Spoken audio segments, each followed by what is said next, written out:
मेरा नाम रोहित है। मुझे नहीं पता था कि एक दिन मेरी किस्मत मुझे किस मोड़ पर लेके चली जाएगी। दुबई की रहने वाली औरतें 15 साल के नौकर रखकर उनको ज़्यादा सैलरी क्यों दिया करती थी। इंडिया से भागकर एक कम उम्र का लड़का जो दुबई में नौकरी किया करता था, उसने आकर सब कुछ बता दिया। इस लड़की की कहानी सुनकर आपके भी होश उड़ जाएंगे। लोग हमेशा लड़कियों को अच्छे भाग्य का आशीर्वाद देते हैं।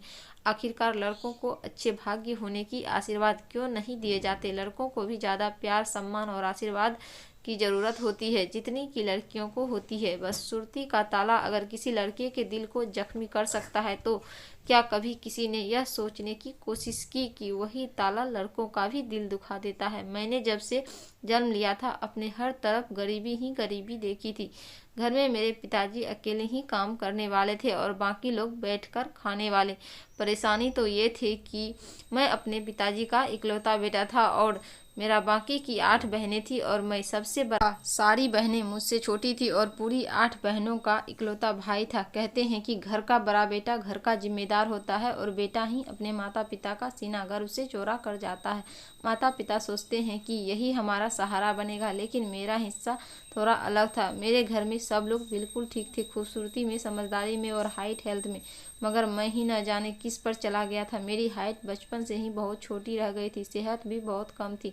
मैं देखने में बिल्कुल 14-15 साल का बच्चा लगता था, हालांकि मेरी उम्र 25 साल होने वाली थी। लोग बचपन से ही मेरी सेहत और हाइट कम होने की वजह से मेरा मजाक बनाया करते थे। मेरी कम हाइट होने की वजह से सारे लोग मुझसे दूर भागते थे, कोई मेरा दोस्त भी नहीं था। मेरे परिवार में, मेरे ददियाल में और मेरे ननिहाल में जितने भी मेरे घर के थे, सब बच्चे खूबसूरत, जवान और अच्छी हाइट हेल्थ के थे और सारी लड़कियां उन पर मरती थी। मुझे तो कोई लड़की खास नहीं डालती।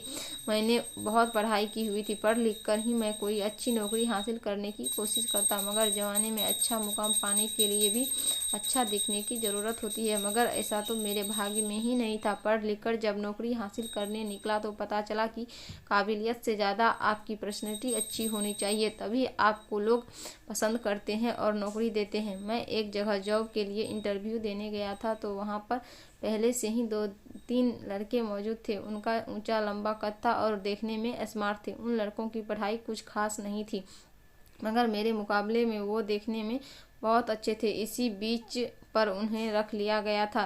तंग आकर मैंने इस स्कूल में टीचर बनने के लिए सोचा था, लेकिन मुझे क्या पता था कि यहाँ पर टीचर की जगह मॉडल रखे जाते हैं। जैसे ही मैंने इंटरव्यू देना शुरू किया तो वहाँ के प्रिंसिपल ने मेरी बहुत इंसल्ट की और कहने लगा, तुम तो देखने में बच्चे जैसे लगते हो, ऐसा लगता है जैसे 10वीं क्लास की स्टूडेंट हो, तुमसे बच्चे हैंडल नहीं हो पाएंगे। वह तुम्हें अपना टीचर नहीं बल्कि अपना क्लासमेट ही समझेंगे। उनकी बातों मेरे दिलों को घायल कर गई थी। अगर मेरी हाइट कम थी तो क्या इसमें मेरा कसूर था? मेरा कद 4 फुट 10 इंच था तो मेरी सेहत कहाँ से बनती? गरीब के घर 2 टाइम का खाना बन जाए, यही बहुत बड़ी बात है। वो दूध, अंडे, फल, सब्जियाँ, ऐसी चीज़ें कहाँ से लाएं? अपने इंसल्ट पर मुझे बहुत रोना आ रहा था। अपनी फाइल में अपना मुंह छुपाकर वहाँ से निकल गया और आकर बाहर सड़क के किनारे बैठ गया। सब लोग रास्ते से आ जा रहे थे, लेकिन किसी का ध्यान ज़्यादा मुझ पर नहीं जा रहा था। मैं वहाँ पर बैठकर रो रहा था और रो रो कर अपने दिल को हल्का करना चाहता था। मुझे भगवान से शिकायत होने लगी थी कि उसने मुझे ऐसा क्यों बनाया था। क्या हो जाता अगर वो भी मुझे दूसरे लोगों की तरह अच्छा, स्मार्ट और अच्छी हेल्थ आईडी वाला बना देता तो मेरी ऐसे इंसल्ट नहीं होती। लोग मुझे कहीं भी किसी के भी सामने बेइज्जत कर दिया करते थे। मैं घर में अपना मुंह लटका कर जाता था और उनको यह पता चलता था कि मुझे नौकरी नहीं मिली तो उनका मुंह लटक जाता था और उनकी आंखों में आंसू आ जाते थे, क्योंकि मेरे पिता भी बोल हो रहे थे कि उनका इकलौता सहारा मैं ही था। मैं अपने ज़िंदगी की वजह से अपने पिता से आंखें नहीं मिला पाता था। मैं सड़क के किनारे बैठा हुआ अपनी हाथों पर हाथ रखकर रो रहा था और अपनी किस्मत को बुरी तरह से कोस रहा था, जिसने मेरे भाग्य में सिर्फ आंसू ही लिख दिए थे। लोगों का कहना है कि मर्द रोता नहीं है, मगर लोगों को क्या पता कि मर्द को दर्द होता है, वो भी अपनी किस्मत को बुरा होने पर रोता, लेकिन सबके सामने नहीं रोता। मैं भी छुप छुप कर रो रहा था ताकि मेरी इज्जत रह सके। मैं लोगों के सामने रोकर अपने फिर से बेइज्जती करवाना नहीं चाहती थी। अभी मैं वहाँ पर बैठा अपने आंसू पोंछे रहा था कि मैंने एक आदमी को अब अपनी तारीफ आते हुए देखा। मेरे पास आकर उसने बड़े प्यार से भरे शब्दों में पूछा। वो मेरे करीब आकर कहने लगा, क्या हुआ है बेटा, क्यों रो रहे हो? कि स्कूल के टीचर ने तुम्हारी पिटाई लगाई है या फिर कोई और बात है? वो शायद मुझे स्कूल में पढ़ने वाला बच्चा समझ रहा था। ज़्यादातर लोग मुझे बच्चा ही समझा करते थे क्योंकि मेरी हाइट हेल्थ ही ऐसी थी। उसके ऐसा बोलने पर मैं भड़क उठा था और उससे कहने लगा, जी हाँ, मैं 9th क्लास में पढ़ता हूँ और स्कूल के टीचर ने मेरी पिटाई लगाई है क्योंकि मेरे पास फीस देने के लिए पैसे नहीं थे। यह बात थी, वसूल लिया। मैंने अपनी फाइल उठाई और कदम बढ़ाते हुए आगे की तरफ चलने लगा। जो है वो मुझे बच्चा समझ लेता है क्या? मेरी शक्ल इतनी गई गुजरी है कि सब मुझे बच्चा समझ लेते हैं और जिसके जो मन में आता है वो कह देता है। यह आदमी मुझे ऐसा भी तो कह सकता था कि क्या हुआ भाई, क्यों परेशान बैठे हो? मैं तो वह समझ वहाँ से उठकर चला जा रहा था, तभी अचानक उस आदमी ने मुझे आवाज़ लगाई और मेरे कदम रुक गए थे। उसने बात ही ऐसी कही थी कि मैं फ़ौरन ही रुक गया था। उसने कहा था कि लो मुझसे पैसे ले लो, तुम्हें कितने पैसों की ज़रूरत है मैं दे देता हूँ। मैंने तो गुस्से में आकर कहा था कि मैं स्कूल में पढ़ने वाला स्टूडेंट हूँ, लेकिन वो तो मेरे बात को सच समझ बैठा था। अब शायद इंसानियत के नाते वो मेरी मदद करना चाह रहा था। मैं पलटकर उससे कुछ कहना चाहता था, मगर उसके बजाय मेरे मुंह से निकल गया कि लगभग 10,000 रुपये की ज़रूरत है। मुझे नहीं पता था यह सब मेरे मुंह से कैसे निकल गया था, मगर उस आदमी ने फ़ौरन ही अपने जेब से पर्स निकाला और अपने पर्स से 10,000 रुपये निकालकर मेरे हाथ पर रख दिए और कहने लगा, मेरा घर यहीं थोड़ी ही आगे है, मैं यहाँ से गुजर रहा था। तुम्हें रोता हुआ देखा तो सोचा कि पूछ लेता हूँ, न जाने क्यों रो रहा है। तुम्हें जब भी मदद की ज़रूरत हो तो तुम मुझे बता देना। वो तो यह बात कहकर चला गया था, लेकिन मैं शर्मिंदगी की वजह से अपनी नज़रों नहीं उठा रहा था। वो बेचारा तो मेरी मदद इसलिए कर रहा था क्योंकि उसे लगा कि मैं यहाँ का स्टूडेंट हूँ और मैं परेशान हूँ क्योंकि मेरे पास फीस के पैसे नहीं हैं। अगर उसे पता चल जाता कि मैं 25 साल का लड़का हूँ जो अपनी पढ़ाई पूरी होने के बाद नौकरी की तलाश में घूम रहा हूँ, तो यकीनन उसका बिहेवियर मेरे साथ कुछ और ही होता। मैं पैसे लेकर घर गया तो मेरी माँ बहुत खुश हुई थी और जल्दी से घर में खाना बनाने के लिए कुछ सामान लेने चली गई थी। मुझे बड़ा बुरा सा फील हो रहा था कि मैंने किसी से गलत तरीके से मदद ली। अगले दिन फिर से वही आदमी मुझे दोबारा उसी रास्ते पर मिल गया था। उसे देखकर मेरा दिल करने लगा कि मैं उसे सच बता दूं, मगर सच जानने के बाद उसकी बिहेवियर के बारे में सोचते हुए मैंने अपने इरादे को अपने दिल से निकाल दिया था। वो मुझे देखकर कहने लगा, लड़के, अगर तुम किसी नौकरी की तलाश में हो तो मैं तुम्हें नौकरी दिलवा सकता हूँ। मैं जानता हूँ तुम एक मजबूत लड़के हो और तुम्हें नौकरी की ज़रूरत है। मैंने चौंक कर उनकी तरफ देखा और हैरत से उनके करीब जाकर कहने लगा, इसका मतलब यह है कि आप जानते हो कि मैं स्कूल का स्टूडेंट नहीं हूँ? वो बड़ा फौरन होकर कहने लगा, मुझे समझ में आ गया क्योंकि तुम्हारे कंधों पर स्कूल बैग नहीं था बल्कि तुम्हारे हाथ में इंटरव्यू की फाइल थी। मैंने शॉक्ड होकर उनसे पूछा, सब कुछ जानते हुए भी आपने मेरी मदद क्यों की? वो कहने लगा, कल मैं तुम्हारे काम आ गया था, हो सकता है कि आने वाले कल में तुम भी मेरे काम आ जाओ। मैंने कहा, क्या मतलब है आपका? मैं आपके किस तरह से काम आ सकता हूँ? वो कहने लगा, मतलब को छोड़ो, ये बताओ तुम नौकरी की तलाश कर रहे हो ना? मैंने कहा, जी, मैं हर काम करने के लिए तैयार हूँ। जैसा काम आप मुझे दिलवाएंगे मैं वैसा ही काम कर लूँगा। वो आदमी कहने लगा कि मेरा नाम अनुज है और मैं एक ऑटो रिक्शा वाला हूँ। मेरा दोस्त है, उसने मुझे बताया था कि उसे दुबई में काम करने के लिए लड़कों की ज़रूरत है। ऑटो की कमाई से मेरा घर परिवार तो अच्छा चल रहा है, लेकिन ऑटो को खरीदने के लिए भी पैसे होने चाहिए। तुम्हारे पास तो शायद अपने ऑटो खरीदने के लिए भी पैसे नहीं होंगे, इसलिए मैंने सोचा कि तुम्हें दुबई वाली नौकरी के बारे में बता दूं। मेरा दोस्त उन्हें अपने साथ लेकर जाएगा, बल्कि वहाँ पर तुम्हें काम भी दिलवा देगा और तुम्हारे जाने की खर्चे की जिम्मेदारी भी वही उठाएगा। उस आदमी की यह बात सुनकर तो मैं बहुत खुश हो गया। उसने बताया कि लेकिन एक शर्त है। मैंने खुश होते हुए पूछा कि कैसी शर्त? मैं अपने मन ही मन सोचने लगा कि कोई ऐसे बैठे बिठाए दुबई जाने का मौका मिल रहा है, कोई पागल ही हो सकता है जो इनकार करेगा। हिंदुस्तान में रहने वाले ज़्यादातर लोग चाहते हैं कि वह विदेश में जाकर काम करे। मेरा भी यही इरादा था क्योंकि मैं देख चुका था कि हमारी पूरी रिश्तेदार में जितने भी लड़के विदेश में काम करने के लिए गए थे वो सब के सब काफ़ी अमीर हो चुके हैं और उनके परिवार वाले भी हिंदुस्तान में रहकर अच्छी ज़िंदगी गुजार रहे हैं। 2-3 बार मैंने अपने पिताजी से विदेश काम करने के बारे में जानने के लिए पूछा तो उन्होंने मुझसे कहा था कि बेटा, बाहर जाने के लिए बहुत पैसे लगते हैं और पैसे तो हमारे पास घर में खाना खाने के लिए भी नहीं है। इन हालात में तुम्हें बाहर भेजने के लिए ये पैसे हमारे पास कहाँ से आएंगे। मुझे तो पता ही नहीं था कि एक दिन मेरी किस्मत मुझे बैठे बिठाए दुबई जाने का ऑफ़र दे देगी।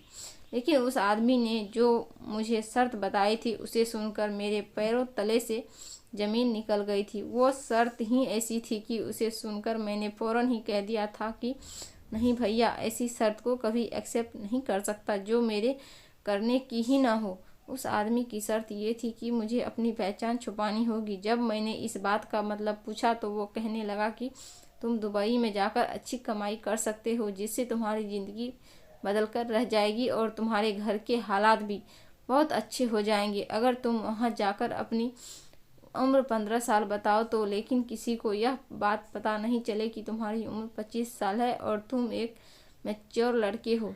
तुम्हें वहाँ पर नौकरी नहीं मिलेगी, लेकिन अगर तुम खुद को 15 साल का लड़का बताओगे तो वहाँ तुम्हें एक ऐसी शानदार नौकरी मिलेगी जिससे तुम्हारे घर वाले भी ऐश की ज़िंदगी गुजारेंगे और तुम भी। वो न जाने मेरे आगे ऐसी शर्त रख रहा था। यह बात ठीक थी कि मेरी हेल्थ और हाइट ऐसी थी।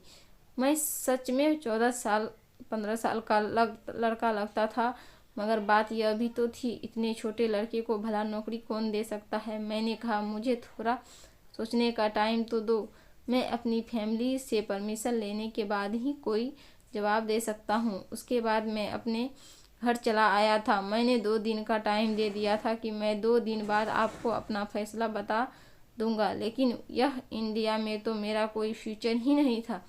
मुझसे छोटी एक बहन 23 साल की थी और दूसरी बहन 22 साल की थी। मुझे उनकी शादियां करनी थी। सारी बहनों की शादियां की जिम्मेदारी मेरे सर पर ही थी। मेरी बहनों का रिश्ता भी लग नहीं पा रहा था क्योंकि लोगों को पता था कि मैं अपनी बहनों को ज़्यादा दहेज नहीं दे सकूंगा। उनकी उम्र शादी की हो रही थी। मैं अपनी बहनों से बड़ा था, लेकिन मेरी शादी की तो दूर दूर तक उम्मीद ही नहीं थी। इसलिए पहले मुझे अपनी बहनों की शादी के बारे में सोचना था। घर के हालातों को देखकर मैंने फैसला कर लिया था कि जैसा वो आदमी कह रहा है वैसा ही कर लूँगा। और सुबह जाकर मैंने उस आदमी से कहा कि तुम जो कहोगे वैसा ही होगा। मैं नौकरी करने के लिए तैयार हूँ।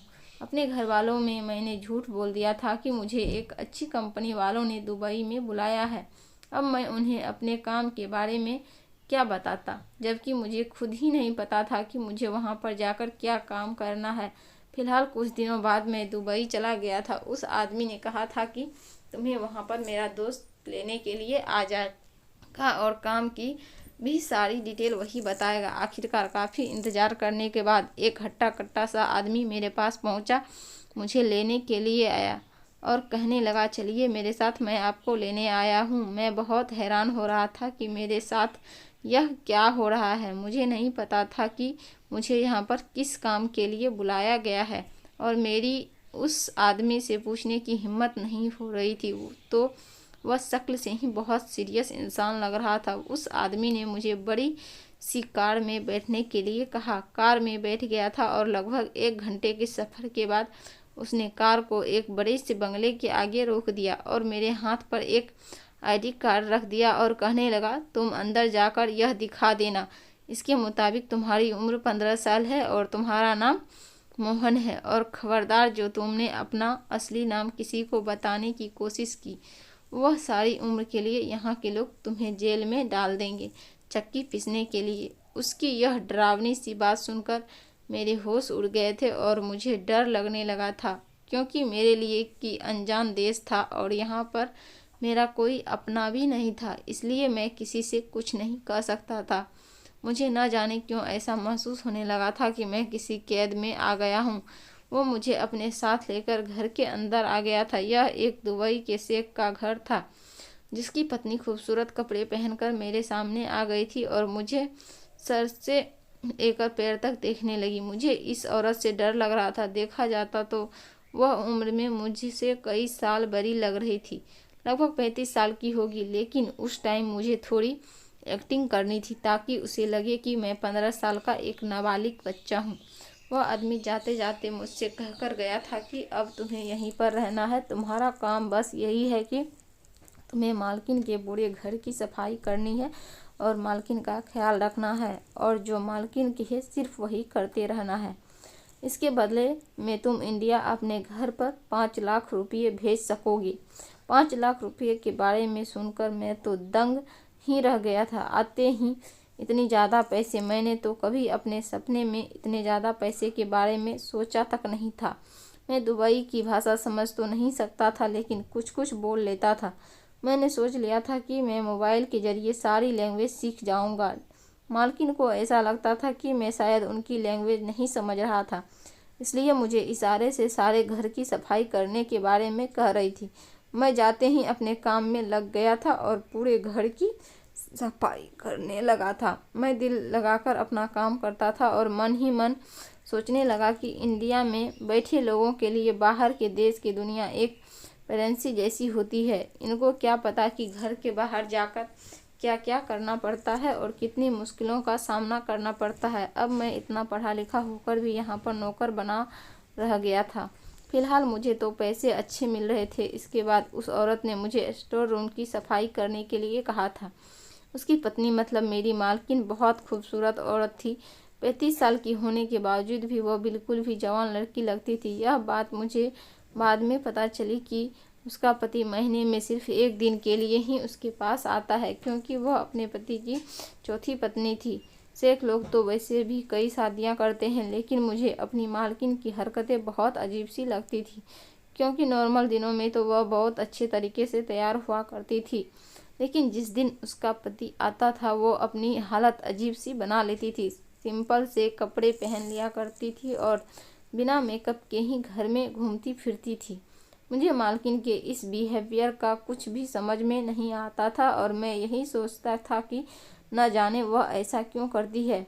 घर में मेरे अलावा और कोई नौकर भी मौजूद नहीं था जिससे मैं उसका ऐसे करने की वजह पूछ लेता। फिलहाल जब मालिक आता तो मालकिन खाना भी अपने हाथ से ही बनाया करती थी। इसी तरह से महीने के 2 दिन मुझे खाना भी नहीं बनाना पड़ता था और मैं बिल्कुल फ्री ही रहता था। मालिक के सामने मालकिन मुझे काम भी कम बताती थी और मैं बाहर घूमने फिरने भी चला जाता था।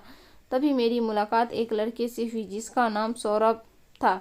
सौरभ 15 साल का लड़का था। वह बहुत भला और मासूम सा लड़का था, जो मेरी तरह ही इंडिया से आया हुआ था दुबई काम करने के लिए। उसी के थ्रू मुझे पता चला कि यहाँ का वसूल है कि यहाँ की औरतें सिर्फ 10 साल से लेकर 15 साल तक के लड़कों को ही काम पर रखती है। ऐसा क्यों था? इस बात का जवाब मुझे सौरभ नहीं दे सका था, क्योंकि जवाब उसके पास भी नहीं था। वो मेरा बहुत अच्छा दोस्त बन गया था और कभी कभी हम एक दूसरे से अपने दिल की बातें भी शेयर कर लिया करते थे। मेरी मालकिन तो मुझे बच्चा समझती थी, इसलिए वो मुझसे कभी कभी अपना सर और हाथ पैर भी दबाया करती थी और कभी कभी तो कमर भी मालिश करवाया करती थी। लेकिन एक पराई औरत को छूते हुए बड़ी शर्म आती थी, मगर मुझे अपनी पहचान के बारे में याद आ जाता कि मैं कौन हूँ। मेरी पहचान तो यहाँ पर कुछ और है। अभी तक तो सब कुछ ठीक ही चल रहा था और मैं अपनी नौकरी से बहुत खुश और बेफिक्र था और अपने घर पर ही हर महीने पैसे भेजता रहता था। लेकिन कुछ दिनों बाद मुझे पता चला कि यहाँ पर कुछ गड़बड़ है, क्योंकि मालकिन कभी कभी मुझे एक सफ़ेद रंग का बैग देती है और कहती है कि जाओ यह बैग नीचे वाले फ्लैट नंबर 5 में जाकर दे आओ। मेरी मालकिन मुझे अपनी टूटी फूटी भाषा में बात समझा दिया करती थी और मैंने भी कभी जाहिर नहीं किया था कि मैं उनकी भाषा को समझ लेता हूँ। मुझे जानने की पड़ी रहती थी कि आखिर सफ़ेद रंग के बैग में क्या होता है, मगर जाहिर सी बात है मैं इस बारे में अपनी मालकिन से नहीं पूछ सकता था। एक दिन मुझे सौरभ मिला था तो पता चला कि वो भी नीचे के फ्लैट नंबर 5 में ही काम करता है। मैंने उसे सफ़ेद रंग के बैग के बारे में पूछा कि तुम्हें कुछ पता है कि बैग में क्या होता है, तो वो कहने लगा कि यहाँ के ज़्यादातर औरतें जब एक दूसरे को कोई सीक्रेट मैसेज भेजती है तो इस सफ़ेद रंग के बैग में एक लेटर लिखकर भेज देती है। मैंने हैरानी से सोचा, भला मेरी मालकिन सौरभ की मालकिन को ऐसा कौन सा सीक्रेट मैसेज भेजती होगी। मैंने सौरभ से पूछा, तुमने कभी मैसेज को पढ़ा है? तो वो कहने लगा, हाँ, एक बार मैंने बैग को खोलकर उसमें से लेटर निकाल लिया था और उसको पढ़ने लगा तो देखा कि उस पर अब भी लिखी हुई थी। मेरी कुछ समझ ही नहीं आया था। मैंने उससे कहा, अगली बार जब तुम्हें मौका मिले तो तुम उस पर लेटर की फ़ोटो खींच लेना। सौरभ राज नहीं जानता था। मैं अपनी मालकिन के घर वापस आ गया था। मालकिन ने जब मुझे सैलरी दी तो मेरी खुशी का ठिकाना नहीं रहा था। मैंने फ़ौरन सबसे पहले पैसे इंडिया भेज दिए थे। पैसे भेजने के अगले दिन मालकिन ने मुझे अपने पास बुलाया और कहने लगी कि मेरी टांगें दबा दो, मेरी टांगों में बहुत दर्द हो रहा है। मैं टांगों दबाने लगा। फिर थोड़ी देर के बाद मालकिन कहने लगी, मेरी कमर पर मसाज कर दो, दो कमरे में दर्द हो रहा है। मालकिन ने अपनी पूरी कमर खोल दी थी। मुझे बहुत शर्म आ रही थी, लेकिन कुछ नहीं कर सकता था क्योंकि मेरी पहचान कुछ और ही थी।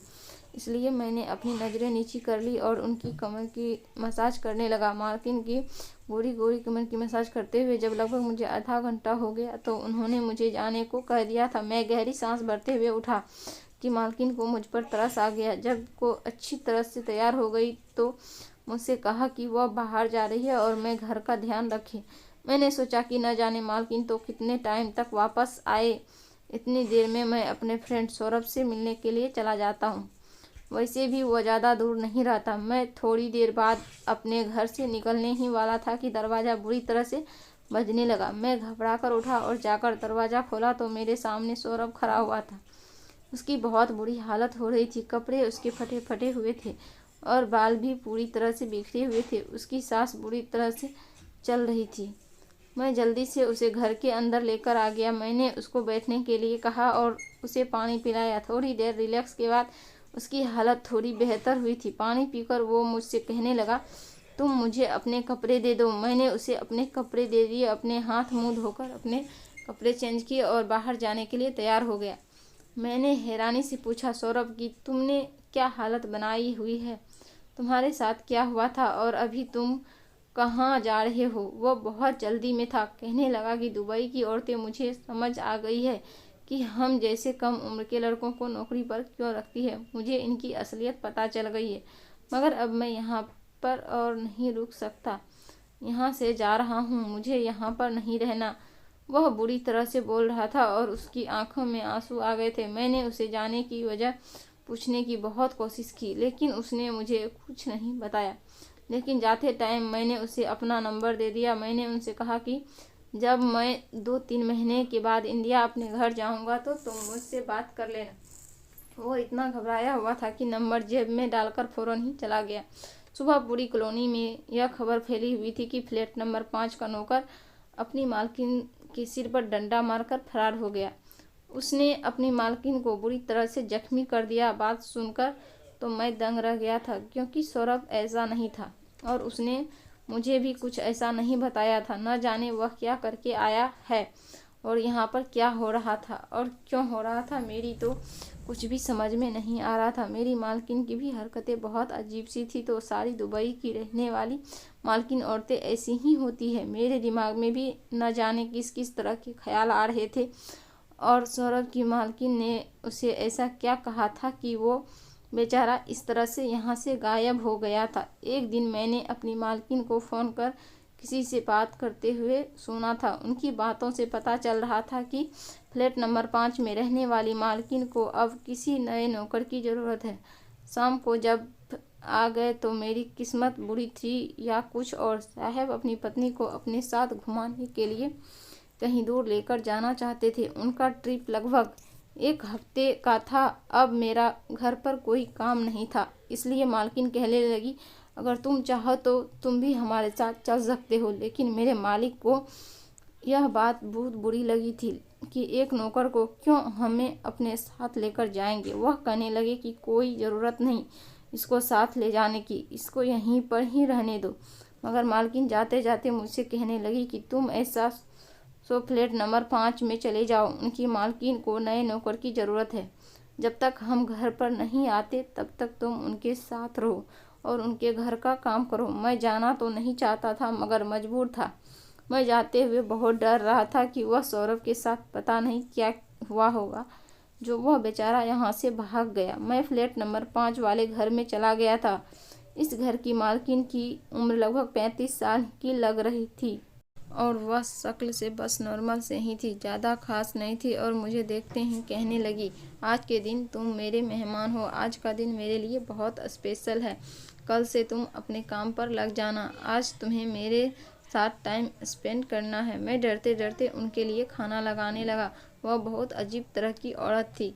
वैसे तो मैंने अब तक जितनी भी दुबई में रहने वाली औरतें देखी थी, सारी की सारी अजीबोगरीब आदत वाली औरतें थी। न जाने उनकी किसी किसी तरह की अजीब हरकतें थी, मगर इस फ्लैट नंबर 5 वाली मालकिन को देखकर तो मैं बड़ी बेचैनी सी महसूस करने लगा था। न जाने मुझे कि उसे देखते ही एहसास हुआ कि कुछ ठीक नहीं है, जरूर कुछ गड़बड़ है। खाना खाते हुए वह औरत बड़ी अजीब सी हरकतें कर रही थी।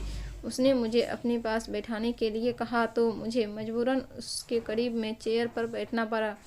उसने इस थाली में खाना खिलाया और इस थाली को मेरी तरफ बढ़ाते हुए कहने लगी, मैं तुम्हें अपने हाथ से खाना खिलाती हूँ। मैं बड़ा हैरान रह गया था और परेशानी में फंस गया था।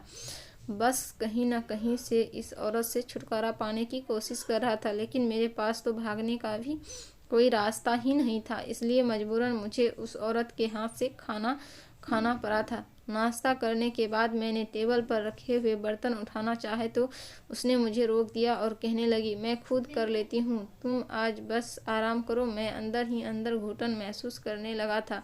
किस तरह की औरत है जो नौकर को आराम करने के लिए कह रही है और खुद सारा काम कर रही है। मैंने अगले दिन घर का काम करना चाहा तो भी उसने मुझे रोक दिया। अब तो मुझे इस औरत पर भी शक होने लगा था कि यह मुझसे घर के काम क्यों नहीं करवा रही है और आखिरकार उसने मुझे अपने घर में क्यों बुलाया है। मेरे पास सौरभ का नंबर भी नहीं था, वरना मैं उसे इस बारे में उसे फ़ोन करके पूछ लेता कि वह यहाँ से क्यों गया था। रात को मैं किचन में खड़ा हुआ पानी पीने लगा तो देखा कि वो मैडम किसी से वीडियो कॉल पर बात कर रही थी। मैंने बड़ा हैरानी होते हुए आगे होकर देखा तो शॉक्ड रह गए। स्क्रीन पर वही ऑटो वाला आदमी नज़र आ रहा था जिसने मुझे यहाँ पर भेजा था। मैंने साइड से खड़े होकर बात सुनने की कोशिश की कि वो आदमी क्या बात कर रहा है, तो वो आदमी कह रहा था कि मैडम आप फिक्र मत करो, यह इंडिया में बहुत से ऐसे बेवकूफ़ लोग हैं जो विदेश जाकर काम करने के लिए बेताब हो रहे हैं। मैं जल्दी ही आपके लिए कोई नया शिकार तलाश करता हूँ। अब मुझे महसूस हो रहा था उस आदमी ने जिसने मुझे यहाँ पर भिजवाया था उसने मेरी कोई मदद नहीं की थी, बल्कि वो तो यहाँ की औरतें के लिए काम करता था। लेकिन क्या काम करता था, यही तो मेरी समझ में नहीं आ रहा था। मुझे यहाँ पर रहते हुए पूरे 4 महीने होने वाले थे, लेकिन अभी तक मैं सच्चाई का पता नहीं लगा पाया था। एक दिन इस नई मालकिन ने मुझे कपड़े दिए और कहने लगी कि इन कपड़ों को पहन लो और अच्छे से तैयार हो जाओ, हम लोग जा रहे हैं। मैंने वैसा ही किया जैसा उस औरत ने मुझे कहा था। मैंने खुद को हालात के भरोसे छोड़ दिया था कि जैसा होगा देखा जाएगा। मैं तैयार हो गया तो मालकिन ने कहा कि मेरे साथ कार में आकर बैठ जाओ, हमें कहीं जाना है। मैं उनके साथ गाड़ी में जाकर बैठ गया। वह कार को ड्राइव कर रही थी। कार एक बड़े से होटल के आगे आकर रुक गई थी। वो मुझे लेकर उस होटल के अंदर चली गई। अब मैं कुछ समझ में आ रहा था कि वह क्या चाह रही है। मेरे सेंस ने मुझे पहले से ही सावधान कर दिया था कि कुछ तो गलत होने वाला है, इसलिए मैं पहले से ही इंतजाम करके आया था। उसने होटल में कमरा बुक किया और हम दोनों कमरे के अंदर चले गए। उसके होटल के कमरे के अंदर आते ही नीयत खराब होने लगी थी। मैं समझ गया था कि वो औरत मुझे अपने गलत काम को अंजाम देने के लिए यहाँ पर लेकर आई थी। मैंने अनजान बनते हुए पूछा, मालकिन आप मुझे किस लिए यहाँ पर लेकर आई हो? वो कहने लगी, तुम अभी बच्चे हो, तुम नहीं समझ सकते, बस जैसा मैं कहती हूँ तुम वैसा ही करते जाओ। मैंने कहा, मैं आपकी बात को खूब समझता हूँ, लेकिन इससे पहले आपको मेरी कुछ सवालों का जवाब देना होगा। वो कहने लगी, ठीक है, पूछो क्या सवाल है, क्या पूछना चाहते हो? तो मैंने कहा कि सिर्फ आप ही गलत काम में शामिल हो या फिर मेरी मालकिन भी है, या फिर दुबई की सारी औरतें एक ऐसी ही तो होती है धोखेबाजी लोगों का गलत फ़ायदा उठाना वाली। वो मेरी बात सुनकर हंसने लगी थी और कहने लगी, तुम मुझे जो मर्जी चाहे कह लो, मगर मैं तुम्हारी किसी बात का बुरा नहीं मानूंगी। जहाँ तक तुम्हारी सवाल का जवाब है तो मैं तुम्हें बताना चाहती हूँ कि सारी की सारी कहानी क्या है। हमारी पूरे एरिया में जितनी भी औरतें रहती है वो सारी की सारी या तो तलाकशुदा होती है या फिर अपने पति की दूसरी या तीसरी पत्नी होती है। कुछ अपने पत्नियों की सताई हुई होती है। सबके पास पैसा तो बहुत ज़्यादा होता है क्योंकि यहाँ के लोग बहुत अमीर होते हैं। मगर खुश रखने के बारे में सौरभ को पता हो गया और वह हमारी ड्रिंक पर बेहोशी की दवा मिलाकर यहाँ से फरार हो गया। और जानते हो वो कौन थी जिसने सौरभ के साथ ज़बरदस्ती की थी? और तुम्हारी अपनी मालकिन थी। यह सुनकर तो मेरे होश उड़ गए थे। ऐसा लग रहा था जैसे सारा आसमान मुझ पर टूट पड़ा। मैं दंग रह गया था। मुझे याद आया कि जिस दिन सौरभ के साथ वो हादसा हुआ था उस दिन सुबह ही सुबह मेरी मालकिन तैयार होकर कहीं पर चली गई थी और शाम को वापस आई थी। सारी कहानी मेरी समझ में आ गई थी। वो सारी कहानी सुनकर कहने लगी, अब तुम्हारे पास बचने का कोई रास्ता नहीं। तुम्हें मेरी शर्त पूरी करनी ही होगी, वरना मैं तुम्हें पुलिस के हवाले कर दूंगा और तुम पर चोरी का इल्ज़ाम लगा दूंगी। उसके बाद तुम कहीं मुंह दिखाने के लायक नहीं रहोगे और सारी ज़िंदगी जेल में छोड़कर ही गुजर जाएंगे। सोच लो क्या करना है। अगर तुम मेरी बात नहीं मानोगे तो सारी ज़िंदगी हिंदुस्तान की शक्ल देखने को नहीं मिलेगी, तरस जाओगे। उसने पूरी तरह से प्लानिंग बनाकर ही मुझसे बात की थी। मेरे पास भी अब मेरे कोई ऑप्शन नहीं बचा था। मैं शायद उस औरत की बातें में आ जाता, क्योंकि औरत बहुत ज़्यादा चालाक थी। अगर मैं भी 14-15 साल का मासूम भोला भाला लड़का होता तो, मगर वो शायद ये नहीं जानती थी कि मैं 25 साल का लड़का हूँ। मेरा कैद ही छोटा है, लेकिन मैं समझदार अपनी उम्र से ज़्यादा हूँ। मैं जैसा देखने में लगता हूँ अंदर से वैसा नहीं हूँ। मैं छोटा सा हूँ, मेरा दिमाग बहुत बड़ा है। दिमाग तो मेरा इतना ज़्यादा ही है कि थाना जितना एक जवान लड़की का होना चाहिए। मैंने इसको ड्रिंक पर नींद की दवाई मिला दी और अपने हाथों से इस औरत को बड़े प्यार से ड्रिंक पिलाई। थोड़ी देर के बाद ही वह धीरे धीरे बेहोश होने लगी थी और वह पूरी तरह से सो गई थी। जब मुझे अपने प्लान की अगले हिस्से पर ध्यान देना था, मैंने अपनी असली मालकिन के पति को फ़ोन किया और उनको सारी की सारी सच्चाई के बारे में बता दिया। और जो मैंने सारी बातें अपने मोबाइल से इस औरत के रिकॉर्ड की थी, वह भी सारी रिकॉर्डिंग मैंने सबूत के तौर पर अपनी मालकिन के पति को सेंड कर दी। अब जो भी करना था उसे ही करना था। मैंने तो अपने काम पूरा कर दिया था। मालिक ने पुलिस ने छापा मारकर इस एरिया में जितने भी औरतें रह रही थी उन सबको अरेस्ट कर लिया। जो कम उम्र के लड़कों को नौकर बनाकर उनको कैद कर लिया करती थी, अपनी मर्जी के हिसाब से उनका यूज करती थी। और इसमें मालिक की अपनी पत्नी भी शामिल थी, जिसे उन्होंने डिवोर्स दे दी। कम उम्र के लड़कों का इस्तेमाल इसलिए करती थी क्योंकि उनको डरा धमका कर अपने काबू में रख सके और अपना काम उनसे निकलवा सके। मेरे बारे में उनकी यही गलतफहमी थी कि मैं छोटा बच्चा हूँ, और यही गलतफहमी उनके लिए बहुत भारी पड़ गई थी। आज मेरी उम्र मुझे बचा लिया था। पहले मैंने सोचा था कि मैं भी सौरभ की तरह यहाँ से इंडिया वापस भाग जाता हूँ, मगर फिर सोचा था कि ऐसे तो औरतें बेचारे न जाने कितना मासूम लड़के फंसे होंगे। आखिर किसी को तो हिम्मत करनी ही होगी, इसलिए मुझे ही हिम्मत करनी पड़ी और मुझे सबका फल भी मिल गया था। मालिक ने मुझे अपने साथ काम पर रख लिया था। उन्होंने मुझे अपनी कंपनी में ही नौकरी दे दी थी, क्योंकि मैं काफ़ी पढ़ा लिखा था। और धीरे धीरे मैंने उनके काम में इतना साथ देना शुरू किया। जब मालिक ने मुझे अपनी कंपनी में अच्छी पोस्ट दे दी और मैं अपने घर पर लगभग महीने के 10 लाख रुपये भेज देता हूँ और घर की हालात भी बिल्कुल सुधर गए, मैंने सोचा कि अब मैं यहीं पर रहूँगा और अपने घर वालों का फ्यूचर देखूँगा। एक बात जो मैं अपनी कहानी के थ्रू आप लोगों को बताना चाह रहा हूँ वह यह है कि हम में से अक्सर लोग यह समझते हैं कि औरत ही लाचार होती है, सिर्फ इसी तरह जुल्म किया जाता है। हम में से कोई यह बात सोचता ही नहीं कि मर्द को भी हैरिस किया जा सकता है, उस पर भी जुल्म हो सकता है। अगर हम यह बात समझ सके तो ज़माने से ही बहुत सारी बुराइयां अपने आप ही ख़त्म हो जाएगी। मैंने यहाँ पर दुबई में रह कर काफ़ी सारे लड़कों को बचा लिया। काफ़ी लड़के ऐसे हैं जो कि इन औरतों का शिकार हो गए, लेकिन मैंने अपनी भरपूर कोशिश की और लड़कों को बचा लिया। जिनको मैं जानता था, जिनको मैं नहीं जानता था, वो बेचारा इस मुसीबत का शिकार हो रहे थे लोगों। लेकिन कोई बात नहीं, मैं लोगों की ज़्यादा से ज़्यादा मदद करना चाहता हूँ और मेरे घर के हालात तो काफ़ी बेहतर हो गए। मेरी बहनों की शादी हो गई। अब मेरे घर वाले चाहते हैं कि मेरी शादी कर दे, लेकिन मैं इंडिया जाकर शादी नहीं करना चाहता। मैं चाहता हूँ कि यहीं की किसी लड़की से मेरी शादी हो जाए और मैं यहीं सेटल हो जाऊँ। मैं कुछ दिनों बाद अपनी फैमिली को भी यहाँ पर बुला लूँगा। मैं यहाँ पर बहुत खुश हूँ और अच्छी ज़िंदगी गुजार रहा हूँ। दोस्तों, उम्मीद करती हूँ आपको हमारी कहानी पसंद